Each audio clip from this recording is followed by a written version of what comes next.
예, 지난해 폐장일부터 해서 연초 증시가 뜨겁습니다. 예, 오늘 이제 목요일인데 어떻게 대응해야 될지 오늘도 변함없이 장영혁의 마켓 시그널 한국투자증권 이프렌즈예요. 장영혁 팀장님과 시장 읽기 하겠습니다. 어서 오십시오. 네, 안녕하세요. 지금 시장은 사실 옆에서 밀면 안 되는 시장입니다. 어제도 코스닥 같은 경우도 강했는데 네, 사실 맞아요. 장중에 한번 흔들더라고요. 네. 예, 그럼에도 불구하고 강세로 갔는데 기관 매도가 역시 또 거세기도 한데 네, 예.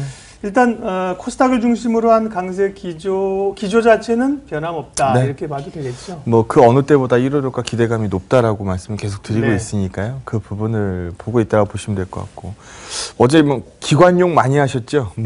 네. 증시 참여자들은 모두 다 에이 저놈의 새끼들 다 이런 얘기들 하셨을 거예요. 예. 근데 기관이라고 안 하고 기자를 다른 자로 바꿔서 그렇죠. 예. 예. 올해 해를 이제 껴서 그렇게 네. 불렀겠죠. 근데 이거는요, 지난번에 제가 이 배당락을 기점으로 해서 수급이 정상화됩니다라는 부분을 말씀드릴 때 더 이상 사야 되는 주체가 더 이상 기관이 아닌 거죠. 맞아요. 그러니까 그때까지는 배당 따먹으로 들어왔었던 거고, 이제는 그 목표치를 달성했으면 얘네들은 할 수 있는 짓이 빤하거든요. 그럼 매도입니다. 그래서 이쪽의 매도가 더 이상 팔지 않아도 되는 개인 수급과 이 충돌이 좀 일어날 거고, 그럼 우리는 외국인 수급 보면 되겠네요 라는 부분으로 우리가 수급 모멘텀이 중립 이상입니다. 그러니까 좋아질 겁니다 라는 부분으로 읽었는데, 어제도 외국인 수급 현물 보시면은 많이 샀어요. 예. 어제 외국인들이 꽤 많이 샀어요. 제일 많이 산 종목이 뭐든가요? 어제 삼성전자죠. 그래서 이 삼성전자 다음 코너에서도 다시 한번 말씀을 드리겠습니다만, 삼성전자 움직임은 사실상 가속 얘기 나올 수 있는 시점이고, 어제 장중에 코스닥 좀 이따 차트 보여드리겠습니다만 장중 변동이 나왔지만 정말 빠르게 채워지는 모습을 보여줬었고, 어제 삼성전자 하이닉스 시세 보면서 조금 아쉬워하셨던 분들이 많을 거예요. 왜냐하면 그러니까 전전일 같은 경우에, 그러니까 어제 시장의 전거래일이죠.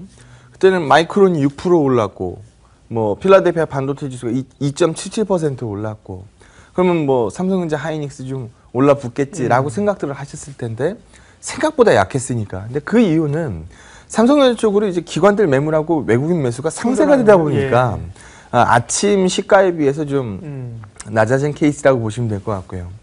어제 필라델피아 반도체 지수는 또 1.72% 추가로 올랐고, 마이크론 주가는 3% 올랐습니다. 그럼 이틀간 마이크론 주가는 6% 이상, 9% 이상 올랐다는 소리거든요. 필반 지수는 단순 계산해도 지금 4% 이상 올랐다는 얘기고, 5% 가까이 올랐다는 얘기고, 그래서 그런 부분들이 어제는 상당 부분의 상세로 찌그러졌다라고 한다면, 오늘은 찌그러짐의 정도가 덜해질 수도 있다. 그래서 어제 12월 FOMC 의사로 공개된 거 보니까 시장에서 이 세제 개편한 내용이 금리 인상을 좀 가속화시킬 수 있다라는, 시장이 썩 좋아하지 않을 만한 얘기를 했음에도 불구하고 시장이 올랐나 빠졌나를 보시면 되죠. 오르잖아요. 그럼 시장에서는 여전히 강세 쪽으로 무게를 두고 시장에서 이 이슈들을 주목해 나가고 있다라고 보시면 됩니다. 제일 강했던 주식시장 최선두 미증시가 흔들거리지 않는다라고 한다면, 굳이 우리가 먼저 들어가서 그렇죠. 이건 너무 많이 없죠. 올랐잖아요. 이런 얘기를 우리 입으로 할 필요가 없다라는 거죠. 그래서 여전히 강세 마인드를 높게 유지하는 게 전 맞다라고 판단을 합니다. 예. 차트 한번 보시면은요, 어제 장중에 이건 또 뭔가라는 얘기들을 많이 하셨을 거예요. 장중에 이 까만색 선만 먼저 좀 보여드리면, 출발하고 나서 코스닥 지수 보여드리는 거예요. 예. 쭉 치고 올라가서 1시 좀 넘어가니까 살짝 요 정도는 애교로 봐주죠. 얼마든지. 예. 1시 40분서부터 한 20분 정도 된 것 같아요. 한 20여 분간의 이 소위 장중 크래쉬라고 발생을 불러야 될까요? 이런 그냥 하다가 그냥 마이너스 값 살짝 보합을 깨보는 모습을 보여주는 거죠. 근데 그 해당되는 이 시간 동안에 수급이 어그러진 곳이 있나 찾아보는 겁니다. 이 해당되는 이 시간 동안에 수급이 어그러진 곳이라고 하면 요 정도 기관 투자자들의 1,000억 원, 요 정도 물건 보시면 되는데, 이게 외국인들 쪽에서는 동조가 안 나온 점이 중요한, 만약에 어제 이 크래시 나오는 과정에 외국인들이 같이 쭉 밀고 내려갔으면 못 올라오죠. 외국인들의 동조가 일단 없었고 개인 수급이 움직인 부분을 한번 보시면은요. 그러니까 딱 이 표현이 맞아요. 다 이것만 보고 있었네 라는 표현이 딱 맞을 정도로 빠지니까 그대로 받아들여 버립니다. 그래서 어제 장중에 이 코스닥 150 레버리지가 4% 플러스 뜨다가 약보아 봤다가 어제 종가 3% 플러스거든요. 그러니까 장중에 셀트리온 거래 못 하시는 분들은 다 이것만 보고 있는 거예요. 그래서 그만큼 대기 매수세가 강한 시장이다. 어제 다시 한번 그걸 증명했었던 하루 아니냐라고 보시면 될 것 같고요. 어제 또 뭐 명백히 보여준 것처럼 코스닥 시장의 다음 매수 주체는 개인입니다. 개인. 여기 보는 것처럼 꼭 팔아야 되는 수급이 개인이었다라고 한다면 연말에 네. 그날까지 꼭 사야 되는 수급은 기관들이었던 거고 이제 바통 체인지가 나올 시점이 됐죠. 그래서 돌리는 수급은 개인들 쪽에서 나올 거기 때문에 개인이 어디를 살까라는 부분을 가만 생각해 보시면 저도 개인이잖아요. 예. 저도 개인인데 저는 이해 못하는 주식 안 만지니까 뭐 바이오틱한 종목들을 절 선호하지 않죠. 대신 레버리 시장 그거 오르면 시장 올라간다는 건 알거든요. 그럼 뭘 쳐다보고 있을까를 생각하시면 됩니다. 그럼 게임이 굉장히 쉬워지죠. 그래서 그 부분을 읽어내시면 될 것 같고 어제 장중에 이 작지 않은 변동성이 코스닥에 땅 하고 터지니까 이 득달같이 이제 나오는 발언들이 거 봐라. 코스닥 과열이지 않냐, 과열. 이 얘기들을 많이 하는데요.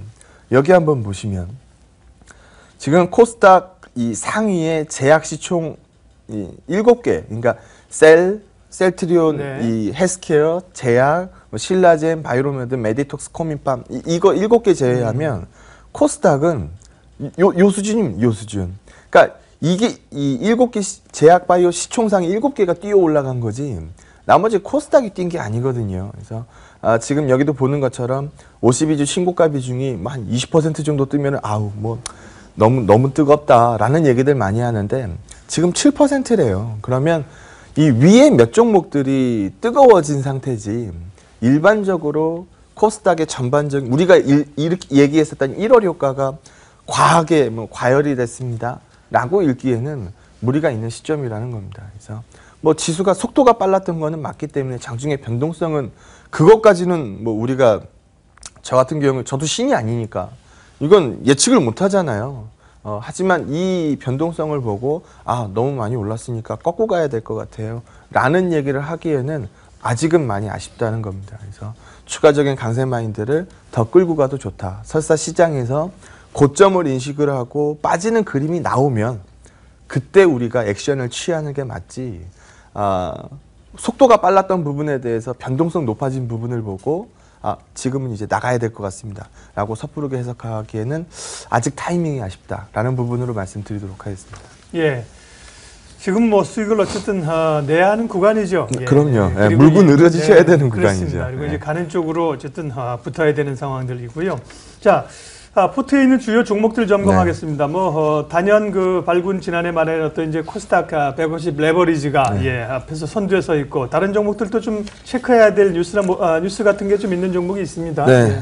전반적으로 요즘 제한포트 좋은데요. 잘 나가고 있는데 어제 간만에 또 짱돌 한번 맞아가지고 반성문 시작하도록 하겠습니다. 페이지 보시면 이제 결론부터 말씀드리면 저는 시장하고 싸울 생각이 없으니까 오늘 시장 보고 결정을 하겠습니다만 어제 CJ CDB 말씀을 드릴 건데 어제 리포트 한 장이 만들어낸 6% 하락이면은 이거는 좀 과하다라는 생각이 듭니다. 그 히스토리를 좀 말씀을 드리죠. NH증권에서 나온 리포트고요. 어제 발표된 리포트 이전에는 11월 10일에 나왔던 리포트가 가장 최근 리포트입니다. 예. 그때 줬던 의견은 그 당시에 현재가가 67,000원 정도 했고 목표가 77,000원 주고 있었던 상황이에요. 같은 NH에서. 네, 11월 10일 정도 됐을 때는 현재가하고 목표가하고 한 10,000원 정도 차이가 나니까 그때는 바이 사이드를 그대로 유지를 한 거죠. 근데 어제 나온 의견은요. 이 주가가 67,000원, 6만 얼마 하던 게 75,600원까지 올라오고 나니까 본인이 제시했었던 NH 가장 보수적으로 목표가를 제시했었던 NH증권의 목표가하고 차이가 거의 없어져 버렸어요. 그러다 보니까 목표가는 그대로 유지하고 투자 의견을 바이에서 홀드로 하향을 한 거죠. 근데 이 하향을 시키는 데는 뭔가 사유가 있어야 될 거 아닙니까? 그러다 보니까 얘기한 게 4분기 어닝이, 예, 4분기 어닝이 가이던스에 부합하지 못할 것 같아요 라는 얘기를 합니다. 그래서 니 얼마 받는데? 라고 물어보면 나 영업이익 249억 봤어요 라고 얘기를 해요. 이 249억은요 작년 4분기 실적 대비해서 40% 올라온 수치입니다. 그럼 과연 이거를 두고 니는 떨어져야 돼 라는 얘기를 곧바로 매길 수 있을까라는 생각이 일단 가장 많이 들고요. 두 번째는 이 강했던 수급을 한 장짜리 리포트가 과연 6%를 밀었을까. 어제 내가 장 끝나고 나서 공매도 보니까 전일 거래의 17%가 공매도입니다. 예. 그러니까 어제 전일 거래가 한 70만 주 정도 나왔는데 11만 7천 주가 공매도예요. 그럼 어제 이 리포트 한번 이 빌미로 해서 흔들어 봤다라고 밖에 설명이 안 되거든요. 물론 연속성을 보이면 그럼 제가 여기서 외롭게 혼자 싸울 필요가 없으니까 뭐 편입 이후에 시세가 안 났었던 거지 지금 뭐 이 밑으로 찌그러진 상황이 아니기 때문에 거기에 걸맞는 대응을 하면 됩니다. 근데 어제 이 리포트 한 장짜리가 좀 다소 좀 표현이 아쉽다라는 부분을 말씀 좀 드리고요. 오늘 아침 저 나오기 전에 보니까 반박 리포트가 벌써 득달같이 나왔더라고요. 예. 삼성증권에서 리포트가 나왔고요. 여기는 목표가 96,000원 제시하고 있습니다.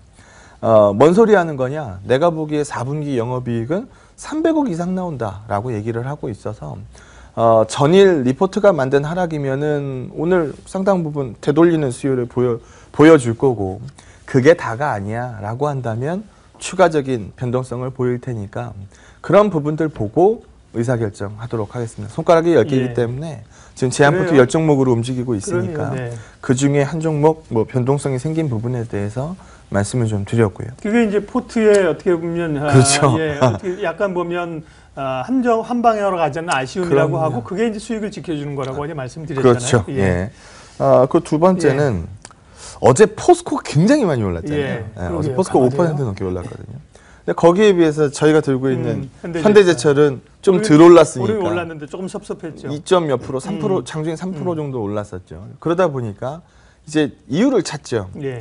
이 현대차가 요즘에 환율 우려 때문에 좀 많이 찌그러져 있다 보니까 그 부분이 아마 이 포스코와 현대제철의 차이를 좀 만들어낸 상황이다라고 보시면 될 것 같아요. 현대제철이 지금 나쁘다라는 얘기가 절대 아니고 현대제철이 포스코 대비해서 제가 보기엔 더 올라야 되는데 들어오르고 있는 이유는 현대차가 최근에 바람이 좀 빠졌기 때문이다. 현대차 얘기를 한번 해보도록 하죠. 그림 보시면은요. 이런 게 있어요. 엄마가 공부 못하는 아들한테 니 몇 등 할래? 라고 물어봤더니 아들이 저 다음 달에 1등 할 거예요. 라고 얘기하면 엄마도 안 믿어요. 네. 지금 판매가 이렇게 찌그러져 있는 이 현대기아차한테 니 내년에 몇 대 팔래? 라고 얘기했을 때 나 그대로 825만 대 팔래요. 라고 얘기하면 시장도 안 믿어요. 그러다 보니까 판매 목표치를 755만 대로 낮춰 잡은 거거든요. 현실적인 목표치를 준 거죠. 그래서 이 부분을 보고 굳이 마이너스 점수로 읽을 필요는 없다. 최근에 이 환단이 원화 강세가 강하게 진행되면서 이 그 우려를 현대차 그룹이 일정 부분 반영을 한 건 맞지만 풀체인지 산타페를 시작으로 해서 SUV 수요에 이 부응하는 뭐 코나 모델이 미국과 중국 이 시장이 이제 상반기에 출시가 되는데 시장이 원했던 그림들을 만들어가고 있는 현대차가 5년 만에 증입 기대감을 갖고 있는 상황이라면 이 그림 하나를 보고 너무 마이너스 점수를 현대제철한테 밀어낼 필요는 없다. 지금 PBR 수준은 0.42배, 거의 뭐 백화점 세일로 따지면 60% 세일 구간인데 우리 일반적으로 60% 세일하면 사거든요. 그래서 과도하게 품질이 떨어지는 제품이 아니라고 한다면 우리는 관심이 가는 구간이 맞다라는 거고 지금 EPS 추정치도 계속적으로 올라오고 있는 상황에 이 계속되는 저밸류의 이유가 현대차 그룹이었다라고 한다면 최근 포스코 분위기가 나쁘지 않은 상황임을 감안해 보면 조금 더 업사이드를 위로 예. 잡아도 좋다. 올라올 때는 훨씬 더 강하게 리바운드. 그렇죠. 예. 지금 허베이성 감산이 굉장히 커서 중국의 철강 재고 떨어져 있는 부분들은 제가 방송에서 많이 보여드렸거든요. 예. 그래서 제가 철강이 좋습니다라고 말씀을 드리고 있는 건데 그 부분에 추가적인 기대를 걸어도 좋다라는 부분 말씀드리고요. 네. 어제 아쉬움을 담당했었던 삼성전자 뭐 마지막이니까 한마디만 요걸 얘기를 하죠. 여기 배당 나기 전까지는 기관은 사야 되는 종목이 삼성전자였어요. 그 이후에 더 이상 살 이유가 없는 것도 삼성전자겠죠. 그럼 그 자리를 채워줄 건 외국인입니다. 근데 외국인이 어제 45,000주, 1,000억 원 이상을 채워줬어요. 그러면 오늘 시장에서 여기에 연속성을 찍느냐? 이 부분이 관전 포인트라고 보시면 될 것 같고 어차피 지금 어닝 가이던스 내려온 부분은 시장이 모두 다 인지하고 있는 부분이기 때문에 예. 오늘 시장에서 어제 좀 아쉬웠던 부분이 있다라고 한다면 채워낼 수 있다라는 부분으로 말씀드리도록 하겠습니다. 웬만한 종목 같은 경우 이제 시장의 뷰가 좀 엇갈리면 최근에 영향력 커진 개인들이 좀 메워줄 수 있는데 삼성전자는 워낙 개인들이 그 수급을 기관들 수급을 좀 받기는 좀 어려워 보입니다. 예, 오늘 장 전략 한마디 정리하겠습니다. 뭐 지지구 볶아도 예. 지금 연초 증시 그냥 차트만 보시면 그대로 답이 나올 것 같은데 순항 중입니다.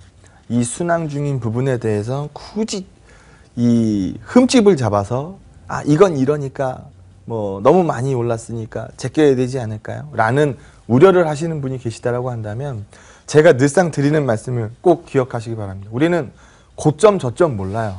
모르면 이 대응하는 게 유일한 이 해법인데 예측하려고 들고 있지 않느냐. 시장이 강세로 움직이고 있으면 거기에 걸맞는 이 투자 마인드를 유지하는 게 제일 좋은 투자 전략이다라고 말씀을 드리도록 하겠습니다. 예, 전략 점검했습니다. 지금 워낙 강한 흐름이기 때문에요. 이상이 없는 종목이라면 괜찮은 거라면 흔들릴 때 잠깐 외출하시면 되겠습니다. 모니터 잠깐 좀 끄시고요.